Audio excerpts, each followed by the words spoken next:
गांव के किनारे एक पुरानी सुनसान हवेली थी। कहते थे कि वहां जाने वाला कभी लौट कर नहीं आता। लेकिन बच्चों को इस सब से क्या? उनके लिए तो बस रोमांच जरूरी था। एक दिन अंशु, रोहन और परी ने तय किया कि वे हवेली की सच्चाई पता लगाएंगे।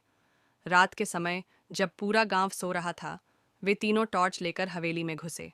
अचानक परी ने एक पुराना लकड़ी का डिब्बा देखा। उसे खोलते ही अंदर से चमकीली रंग बिरंगी कैंडीज निकली। वाह, ये तो जादुई लग रही हैं, अंशु ने कहा और एक कैंडी उठा ली। लेकिन तभी हवेली के कोने से एक डरावनी आवाज आई। जो ये कैंडी खाएगा वह हवेली का हिस्सा बन जाएगा। तीनों बच्चों के चेहरे का रंग उड़ गया। वे भागने लगे, लेकिन दरवाजा अपने आप बंद हो गया। तभी एक बूढ़ी औरत प्रकट हुई।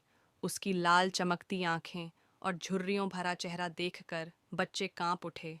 ये कैंडी सिर्फ अच्छाई के लिए है। जिसने भी कभी किसी को धोखा दिया या बुरा किया, वह इन कैंडीज को खाकर हमेशा के लिए यहाँ फंस जाएगा, बूढ़ी औरत बोली। अंशु को याद आया कि उसने अपनी माँ से झूठ बोला था। रोहन को याद आया कि उसने अपने दोस्त को धोखा दिया था, और परी को याद आया कि उसने अपनी बहन का खिलौना चुरा लिया था।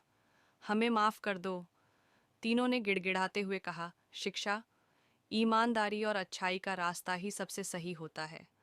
झूठ और धोखा देने वाले कभी भी शांति से नहीं जी सकते।